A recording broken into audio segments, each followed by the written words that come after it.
народот се посиромашен и посиромашен, а политичката елита здисана од власт не знае со пари што да прави. И тоа чии пари? Граѓански пари. Па да ви кажам, доста беше. За мене доста, а верувам и за вас. И затоа вечерва вака ве гледам охрабрени во прилеп, а велат, малку сме биле. Па да ви кажам, многу повеќе отколку во Куманово, што спомна во октомври 21.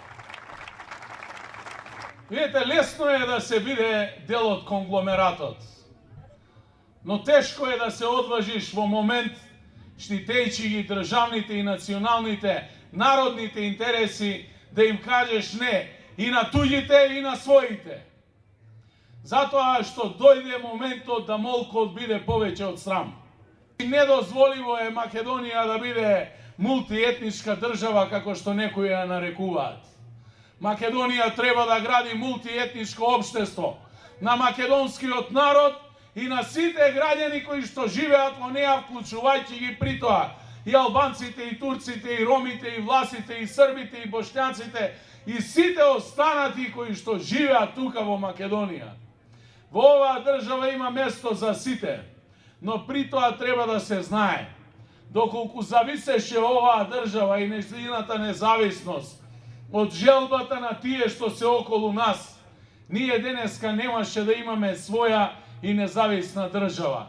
Македонија ја направија нашите комити, почнаа во Крушево, продолжија во Прилеп и Куманово партизаните. Тие беа македонци поддржани од сите останати народи, но првенствено се прашуваше македонскиот народ, бидејќи да зависиме од желбата на другите и тие што се околу нас, ние денеска немаше да имаме независна Македонија. Се менуваат едните, доаѓаат другите. Младите си заменуваат, Македонија старее, а ние остануваме без идеја и без можност за понатамошен развој. И затоа сметам дека беше потребно да се формира од граѓаните едно ново движење, како што е движењето Знам за наша Македонија. Овие избори, оваа година, се суштинските избори, каде тоа понатаму, како и на кој начин ќе се движи Македонија. Дали ќе останеме своји на своето, или ќе распродадеме тоа што остана и нешто од Македонија. Затоа што јас не сакам и ниту ќе дозволам некогаш од позиција на татко на нацијата и председател на Македонија, македонецот да биде граѓанин од втор ред во својата држава. Но уште помалку ќе дозволам некој си од УИ или било кој друг да ги користи како привезок политичките субјекти од македонскиот естаблишмент и во секој момент да се пазари за нивните интереси кои што се тесно партиско поврзани и да ги гази секојдневно националните и државните интереси. Јас не сакам да плаќам данок во држава и да го гледам како Артан Груби игра фудбал во неговиот кабинет, во паралелната влада која што има формирано во Скопје, а при тоа целата власт и опозиција да молчи.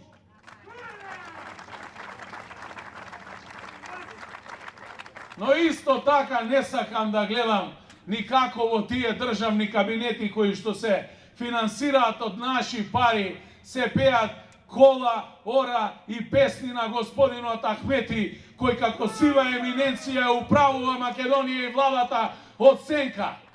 А овие му служат како кукли и ги движи како сака и на кој начин сака. Почитувани присутни, Македонија заслужува многу повеќе од ова што го има. Јас сум тука и се ставам на целосно располагање, заедно со сите вас. Македонија и треба председател на државата, кој што излегува од граѓаните, ќе работи и ќе им служи на граѓаните. Доволно беа председатели кои што не излегуваа од вилата на Водно и не знаеа како народот им живее и во какви услови обстојува. Работникот згазен, пензионерот прегазен, обичниот човек згазен, а ги гледаме како аздисуваат со најскупи коли и живеат по велелепни вили во странство и секаде каде што ти не, а Македонија тоне во проблеми. И до кога така? Затоа сметам дека луѓето од движењето Знам за наша Македонија се одважија во круцијален, суштински момент за државата да се обидат да ги променат нештата. Затоа што јас, кои што тие ги нарекоа администратори, ги почитувам и како народ и како држава, но при тоа не сакам да подклекнувам на притисоци, уцени, закани користејќи својата позиција во членство во Европската Унија на една мала Македонија да и го блокираат патот. Ако како што тие милуваат да не наречат браќа, нека го докажат тоа и нека не го блокираат процесот. Воспротивно, историјата ни се повторува. А ние македонците ќе се обединиме и ќе се самоорганизираме, бидејќи друго нема.